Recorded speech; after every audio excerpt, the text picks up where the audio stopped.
وقت کے لیے کھڑا ہوا ہوں کیونکہ ابھی ترسالی جانا ہے اور پھر مجھے کنڈاریا بھی پہنچنا ہے، انتظار ہو رہا ہے۔ اور یہاں پر بس یہ سوچا تھا کہ گزر رہا ہوں تو کیونکہ پھر عبدالرشید بھائی اور جو ان کے احباب آپ لوگ ہیں وہ چھوڑتے نہیں نا، روک نہیں پڑتا ہے، اور یہ بھی شکایت کرتے ہیں کہ آپ جب آتے ہیں تو یہ کہتے ہیں کہ آپ آؤں گا تو 1-2 دن لے کر آؤں گا۔ میں کہاں آ رہا تھا، یہ تو آپ لوگوں نے اتار لیا نا۔ جب میں آؤں گا انشاءاللہ 1-2 دن رہوں گا، پھر اس وقت سننے سنانے کا بھی موقع رہے گا انشاءاللہ۔ تو ابھی بس کچھ باتیں ہو جاتی ہیں کہ دیکھیے مجھے عالی دربار، سب سے بڑا دربار، یہاں آ کے جو سکون ملتا ہے کسی گھر میں نہیں مل سکتا، کسی محل میں نہیں مل سکتا۔ کبھی پریشان ہونا تو آ جایا کرو، یا تو اللہ کے گھر میں سکون ملے گا یا اللہ والوں کے آستانے پر سکون۔ مسجد میں آؤ، جو تمہیں کچھ درد ہے اپنے رب کی بارگاہ میں آ کر سب سکھا کر آنسوؤں کے ساتھ عرض کیا کرو تو پاؤ گے کہ تمہارا رب کہہ رہا ہے بندے ادعونی استجب لکم، دعا کر میں قبول کروں۔ خوب عطا کرنے والا، مگر دنیا والے کیا بھاگتے ہیں اس سرکار کے پیچھے، اس سرکار کے پیچھے، اس راجا کے پیچھے، اس راجا کے پیچھے، اس منتری کے پیچھے، اس منتری کے پیچھے، اس سندری کے پیچھے، اس سندری کے پیچھے، چھوٹے بڑے سب۔ اور وہ لوگ بھی کام دکھاتے ہیں اور اسی بل پہ وہ چاہتے ہیں کہ انہیں چنا جائے۔ ہم نے برج بنا دیا، یہ ہمارا کام ہے، لوگوں کو آنے جانے کی سویدھا ہوگی۔ ابھی میں نے دیکھا جو راستہ بنا ہے نیا، پہلی بار آیا ہوں، دور سے ایک دم سے جیسے میں انٹری لیا، میں نے کہا یہ آ کہاں گیا ہوں، گجرات سے باہر کہیں ہو گیا کیا؟ بڑا اچھا لگا، اچھی روڈ ہے، اور یہ وقت بھی کم لگا۔ تو یہ کام ہوتے ہیں جو لوگ پسند کرتے ہیں۔ کبھی کبھی یوجنائیں پالیسیز نکلتی ہیں گرلز کے لیے، عورتوں کے لیے، بہنوں کے لیے، ماؤں کے لیے، اسٹوڈنٹس کے لیے الگ الگ پالیسی۔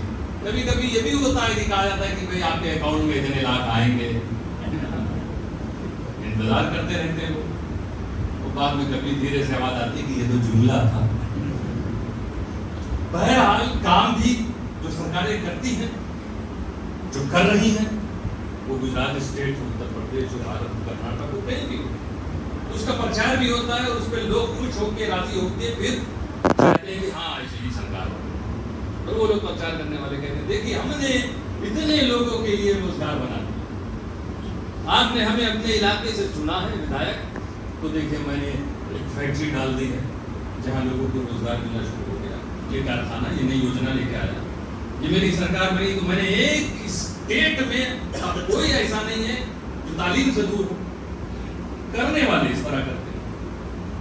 اتنے روزگار کے اوسر، جابس میں نے دے دیے، اپنے اپنے اسٹیٹ کے بارے میں، اپنے اپنے ضلع کے بارے میں یہ کہیں گے، اور یہ بات کبھی سچی بھی ہوتی ہے، کبھی ہوا میں بھی ہوتی ہے، لیکن ان کی تعریف دیکھیے کہ ایک تحصیل کے لیے، ایک تعلقہ کے لیے کام کر رہے ہیں، ایک ضلع کے لیے کام کر رہے ہیں، ایک دیش کے لیے کام کر رہے ہیں، ایک صوبے کے لیے کام کر رہے ہیں، مگر یہ جس کی بارگاہ ہے، جب اس کا پرچار قرآن میں وہ ہو رہا ہے تو کس طرح ہو رہا؟ الحمدللہ رب العالمین،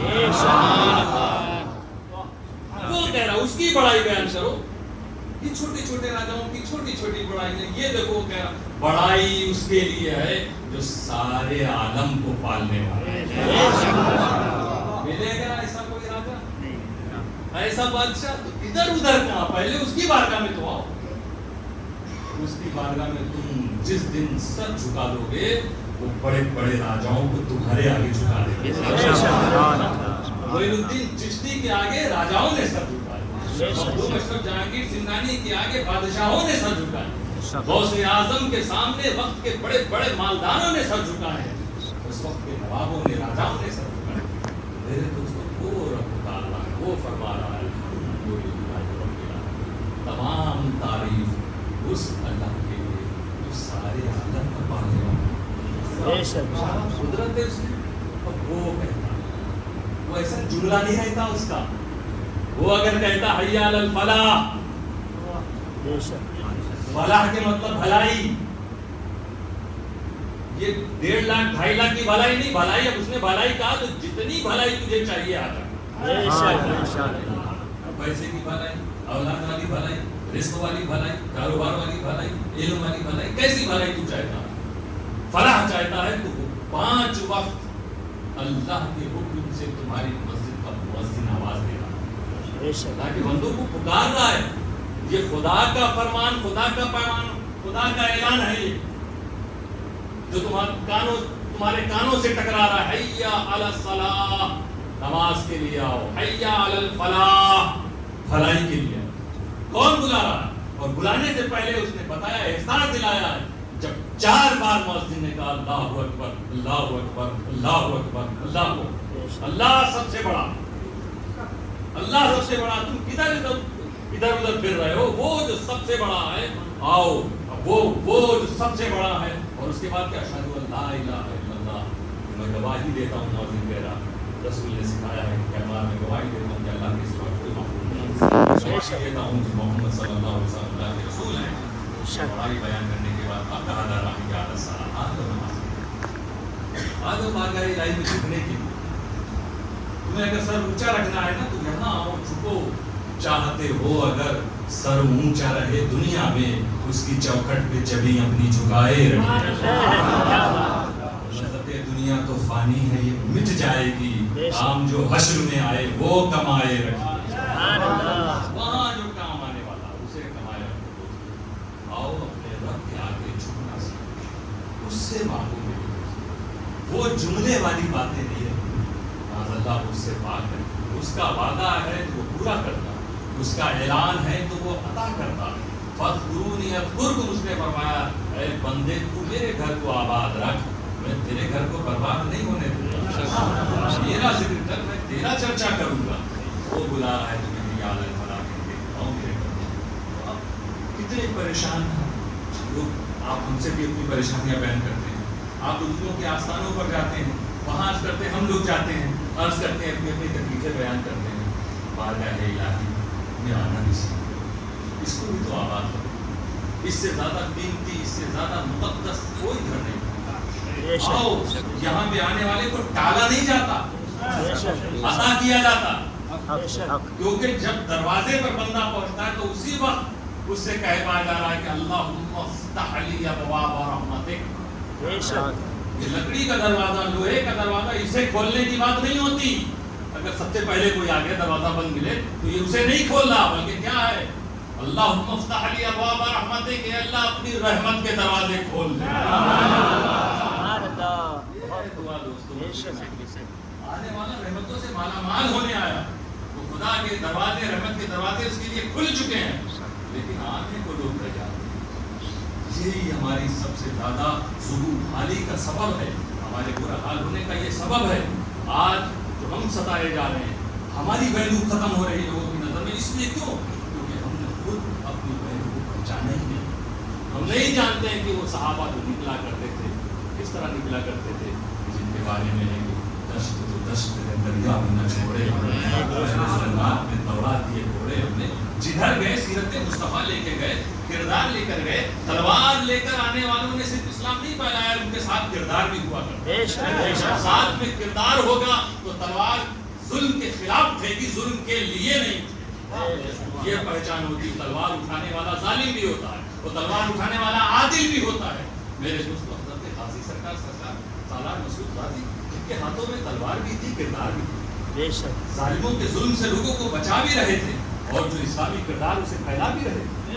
آج دیکھ لو کتنے سینکڑوں سال گزر گئے، لیکن پہلے بھی وہ لوگوں کو بھلائیاں بانٹ رہے تھے، اور آج بھی جب اپنی قبر میں آرام فرما رہے ہیں تو دنیا کے کونے کونے سے لوگ آ کے ان کی بارگاہ میں فیض حاصل کرتے ہیں. یہ اللہ والوں کی شان ہوتی ہے، یہ ان کی شان ہوتی ہے جنہوں نے اپنی زندگی کو خدا کے حکم کے مطابق گزارا، جو مسجدوں کو آباد کر کے عبادتوں کے ساتھ، بندگی کے ساتھ زندگی گزارتے ہیں. ہم سب اللہ کے بندے ہیں نا. ہم لوگ اپنے کو کہتے ہیں ہم لوگ اللہ کے بندے. بندے کا مطلب کیا ہوتا؟ بندگی والا. بندگی کرو نہ اور اپنے کو کہو خدا کا بندہ. عبادت کرو نہ اور کہو میں اللہ کا عبد عبداللہ. کتنا کرنی اور کتنی میں فرق نظر آ رہا. جس دن صحیح معنوں میں عبداللہ بن جاؤ گے، خدا کے صحیح بندے بن جاؤ گے میرے دوستو، میں جانے کتنے بندوں کا تمہیں اللہ آقا بنا دے گا. وہ پروردگار کے سارے عالم کا، اس سے تو مانو آگے وہ خود فرماتا ہے کہ میں رحمان و رحیم ہوں، کہ دنیا والے اگر ان کی تم فرما برداری کرو گے تو یہ عطا کریں گے، یہ تب تمہیں اپنی نعمتیں دیں گے. لیکن کوئی راجہ اگر اپنی آنکھوں سے دیکھ لے، کوئی بادشاہ اپنی آنکھوں سے دیکھ لے کہ یہ شخص میری بات نہیں مانتا، یہ شخص میرے قانون پر عمل نہیں کرتا، کوئی بھی راجہ اگر دیکھے تو وہ کیا اس شخص کو وہ راجہ انعامات دے گا وہ اس کو روزی روٹی دے گا؟ یہ تو میری بات ہی نہیں مانتا، میرا قانون ہی نہیں مانتا. لیکن وہ اللہ دھوپ دینے والا ہو، ہوا دینے والا ہو، یہ بارش دینے والا ہو، نہ جانے کتنی بڑی تعداد میں ایسے لوگ ہیں جو اس کی نافرمانی کر رہے ہیں. نافرمانی اس قدر کی اس کو خدا ماننے سے بھی انکار کر رہے ہیں، مگر اس نے اپنی دھوپ نہیں روکا. اگر وہ اللہ والوں کے گھروں کی چھت پر دھوپ آ رہی ہے تو خدا نہ ماننے والوں کے گھروں کی پر بھی چھت آ رہی ہے، دھوپ آ رہی ہے. ایسا رحمان، ایسا نوازنے والا جو سب کو نوازتا ہے دنیا میں. میرے دوستو، جب ایسا نوازنے والا ہو تو ہماری عبادت سے ہم اس کو راضی کریں، اس کو راضی کریں. رب کیا چاہ رہا ہے، ہم اس ڈیوٹی کو پوری کریں. صبح فجر سے لے کے رات عشاء کے 5 وقت جو تمہیں حی علی الفلاح کہہ کر بلایا گیا، اللہ اپنی بارگاہ میں بلا رہا ہے. جو بندہ اس ڈیوٹی کو پورا کرے گا رب تقدیر سے کہیں بھی رسوا نہیں ہونے دے گا. یہی نماز کے بارے میں رسول نے فرمایا الصلاۃ معراج المومنین، کہ نماز مومنوں کے لیے معراج ہے. عروج مومنوں کا نماز میں، سربلندی مومن کو ملے گی تو نماز میں ملے گی. اور سجدوں سے اپنی پیشانیوں پر چمک پیدا کر کے جس دن یہ چمک پیدا ہو گئی سجدے والی اور تمہیں فکر ہو گئی نماز، وقت آ رہا ہے ہمیں میرا رب بلا رہا ہے، احکم الحاکمین بلا رہا، سب سے بڑا حاکم بلا رہا. جس دن یہ سوچ پیدا ہو گئی، ہر کام چھوڑ کے، دکان چھوڑ کر، کھانا چھوڑ کر، پارٹی چھوڑ کے، یہ سوچ کے کہ یہ تو دنیا والے مجھے بلا رہے ہیں، دکان پہ تو کسٹمر بلا رہا ہے اور مسجد میں وہ بلا رہا جو کسٹمر کو بھیجنا. یہ روزگار ہمیں دکان پہ روک رہا ہے، وہ پروردگار تو روزگار دینے والا ہے، تو رزاق ہے. یہ احساس سے پیدا کرنے کی ضرورت ہے. یہ مت سوچنا کہ کبھی دکان چھوڑ کے جاؤ گے تو کسٹمر کہیں اور چلا جائے گا. اللہ کی مشیت سے کوئی کہیں نہیں جاتا، کوئی کہیں نہیں جاتا میرے دوستو. اسی لیے وہ واقعہ یاد آتا ہے تفسیر شفیع میں حضرت شیخ الاسلام نے لکھا، حضرت بہرول دانا کا. بادشاہ نے کہا آپ سے، مستان تھے، جذبی کیفیت میں بھی رہتے تھے کہ آپ کے لیے کچھ میں کر دوں، ماہانہ طے کر دیتا ہوں، آپ کو ہر مہینے اتنا مل جائے گا درہم، آپ کو ادھر ادھر پھرا کرتے ہیں، آرام سے رہیے، یہ خدمت کے لیے میں تیار ہوں. تو وہ بھی دیکھیے یہ ہوتا ہے جو اللہ سے ڈرتے ہیں وہ کسی سے نہیں ڈرتے.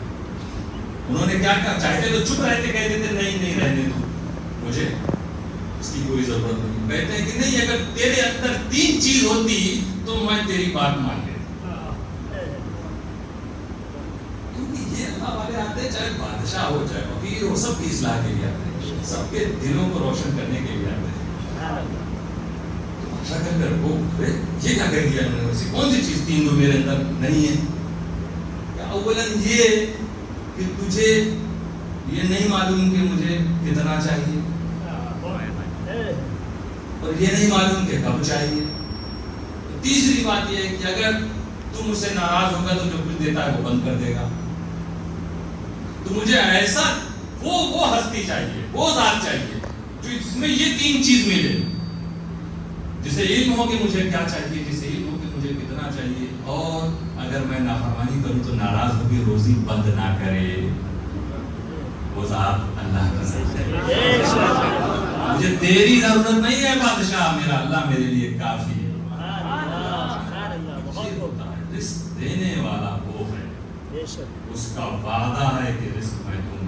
کوئی کہیں بھی جو سمندر میں مچھلیوں کو دے، جو چڑیوں کو دے، جو پرندوں کو دے، جو جانوروں کو دے، وہ اشرف المخلوقات کو کیوں نہ دے؟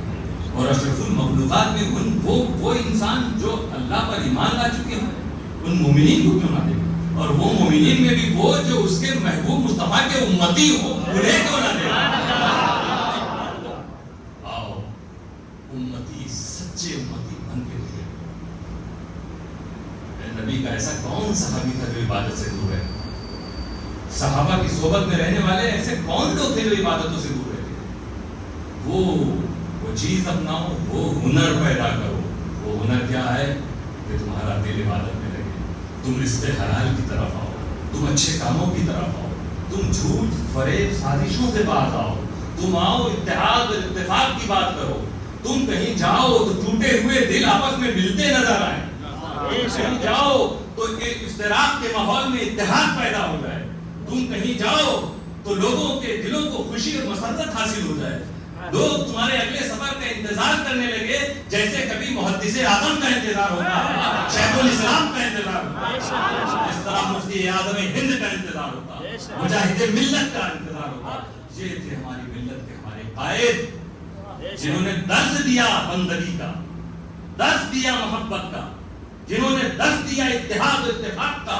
اے امت مصطفیٰ، محبت کے پیغام کو عام کرو، ایکتا اور اتحاد کے پیغام کو عام کرو۔ اے امت مصطفیٰ، اپنے عروج کو اگر تم چاہتے ہو تو آؤ سب مل جل کر بھلائی کے کاموں کو آگے بڑھاؤ۔ کوئی نیک کام دیکھو، کسی سلسلے کا بھی وہ کام ہو، اسے تمہیں بڑھانا ہے۔ کوئی نیک کام کوئی انسان کرتا نظر آ رہا ہے تو اس کام کو روکنا نہیں، اسے آگے بڑھانا ہے۔ لیکن غلط کام کہیں دکھ رہا ہو تو وہ غلط کام تمہاری وجہ سے پرورش نہ پائے، وہ آگے نہ بڑھے، اسے ارجا اور زندگی نہ ملے، یہ تمہیں کوشش کرنا ہے۔ ہمیشہ بھلائی کی طرف آگے بڑھنا ہے، برائی سے قدم خود بھی پیچھے لانا ہے، دوسروں کو بھی روکنا ہے۔ یہی تمہارا رب تمہیں درس دے رہا ہے۔ وآخر دعوانا الحمدللہ رب العالمین۔